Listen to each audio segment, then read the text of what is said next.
Hey y'all.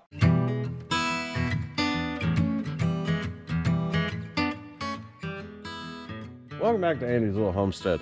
Today, we're gonna take my giant log splitter and we're gonna put it on steroids. It's gonna have the biggest biceps and the lowest emotional control over all the log splitters in all the land. Some of y'all may remember this from a previous video where I rigged it up so it could run off the tractor. But the tractor hydraulics from 1951 were considerably lacking. And that weak hydraulic system made this thing slow. So what we're gonna do is we're gonna cobble a bunch of crap together that I got laying around, beef up the hydraulic capacity of this thing to where we can move a lot of wood. So as it stands right now, this log splitter is just a cylinder and some hoses with a questionable cap on the end of a questionable fitting. The control valve that's on it doesn't work, and I had been controlling it from the tractor hydraulics, but that's a lot of running back and forth, and I don't want to do it anymore. So I reckon the first thing on the list, we got to gather up all the parts that we're putting together here. We'll drag them off to where my wood is so I don't have to move it so much.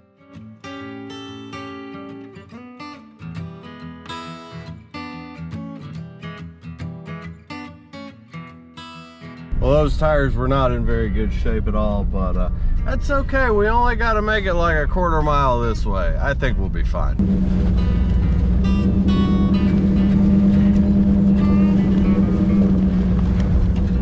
And there we go, we got it over here near our wood pile. Not in the perfect spot, because my stack's over there. But we'll get that all worked out, it's not important right now. I did find the leak in the tire.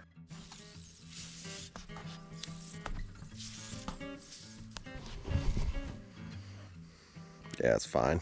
So the next part of this equation of hillbilliness is the power unit. We need an engine that spins a pump that pushes lots and lots of hydraulic fluid. And I've got just the thing.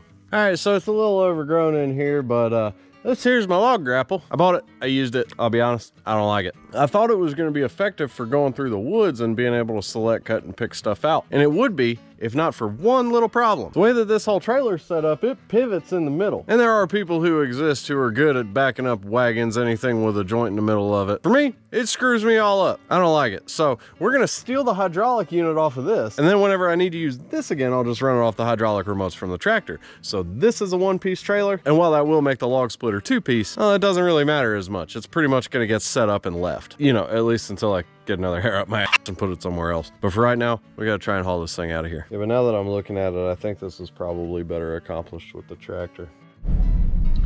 Or, you know, we would be grabbing a tractor, but we ran into a problem. My old John Deere here is pretty dang reliable, but the starter's been on the way out for a while and no amount of hammer hitting it was enough to get it going again. So I had to pull the flywheel cover and the starter off, and now we're gonna be able to start it, but it's in like the most sketchy way possible. You gotta love a tractor from a time where the manufacturers thought that their responsibility was to the farmers and not just to the shareholders.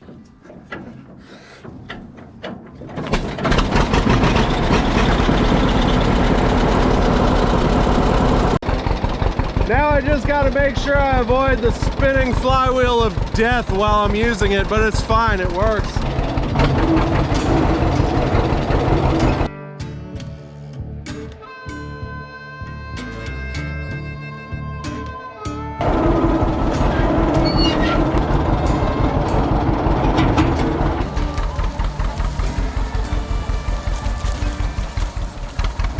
Well, that was relatively painless. Now these feet down here don't do a real good job. The hydraulic pressure leaks down, so it'll end up, you know, falling. I gotta stick something under there and I gotta pull that big freaking bolt out somehow.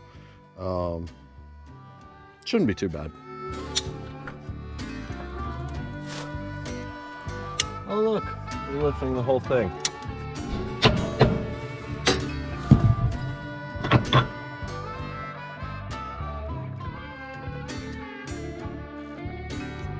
You know, I didn't think it was something I'd ever need, but my friend Joe in Tennessee gave me a bag of hydraulic butt plugs. And yeah, that was actually kind of useful. Now while we're here, I'm reminded that I stole the battery off of this to go into Debbie, and I hadn't had the chance to work on Debbie anymore, so we're gonna steal it back.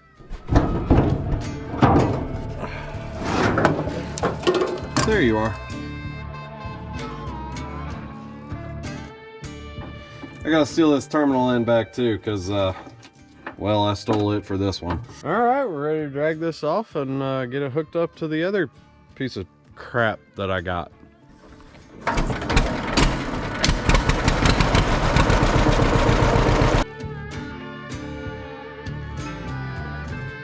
And so, in the most unholy matrimony of all time, the two have become one.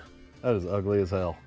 Next on the list, we got to get our control valve worked out. This is a valve that came with it, and it is completely seized up. They are rebuildable. It probably could be made to work again, but my buddy Ken gave me this one.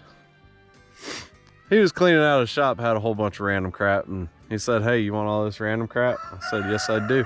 This was included in the random crap. We'll pull the old valve off there and see how we can mount this one up.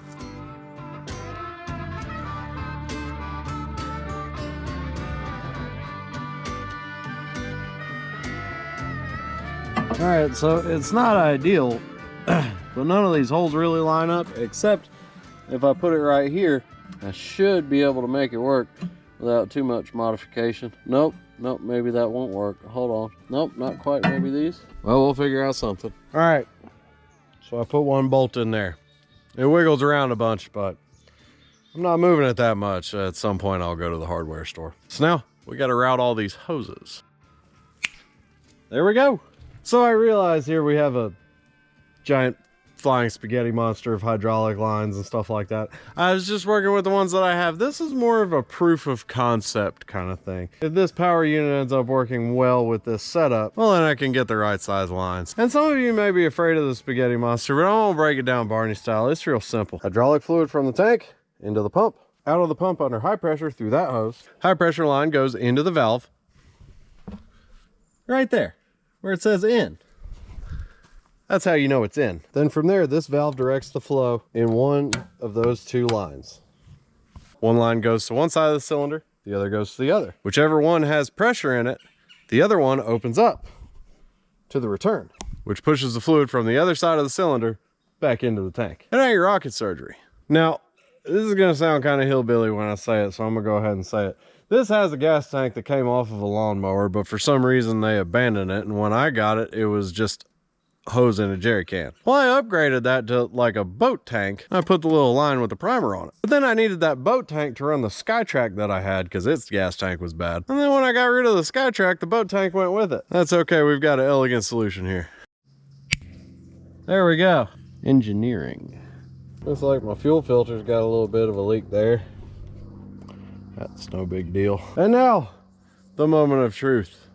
Will she fire and will she push through mountains of wood?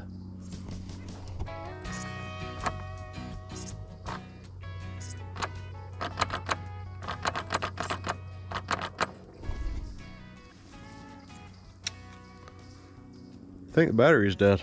And now, as I was saying, the moment of truth. Will it split mountains of wood? Will it even turn?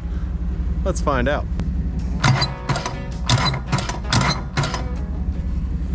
We'll give it a minute. All right, the moment y'all know.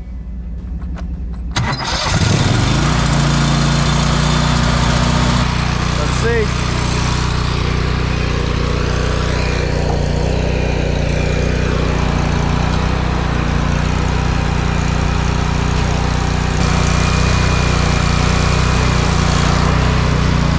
Well, that is slightly faster than it was. It's not fast, but it's a big cylinder.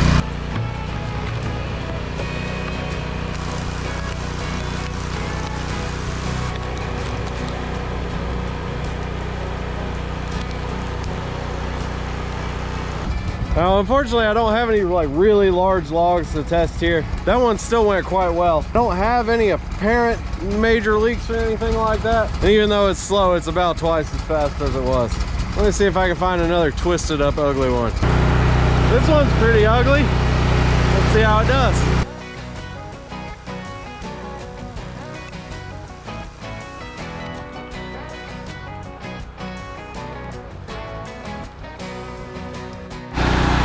Y'all, I'm pretty good with them all, but I don't think I'd have been able to do that one.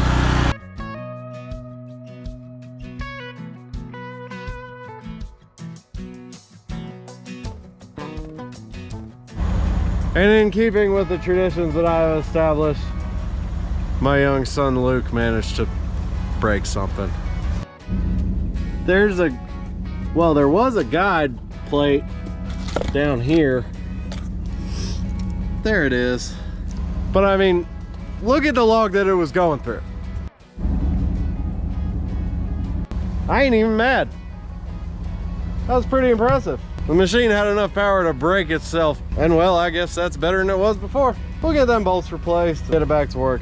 I'm happy to have this thing for the tough ones. But all in all, y'all, I'm happy. I mean, like I said, it's not fast. My best bet with this would be to put like a 4-way or a 6-way wedge on the end. That way I just go through the whole round all at once. I'll keep playing around with it. I'll get some shorter hydraulic lines over there and, you know, get more than half of one bolt holding the control in place. I ain't even mad about him breaking that. All you're really doing when you break stuff is just identifying the weak points so that you can strengthen them. That's the important part of research and development. So like all projects, it didn't go entirely according to plan, but that's not a big deal. The point is we were able to take some crap that we had laying around that didn't have a purpose, and we gave it a purpose. Is that gonna split all the firewood? No. I actually prefer using them all. And for 95% of logs, I can go faster with them all. This bad boy back here, it exists for the last 5%. We got a couple small improvements to make, but this is gonna help us out a lot. So real quick, I wanted to give y'all a after a few days review on how things have gone, because I realized I kind of went through everything that was being done fairly quickly.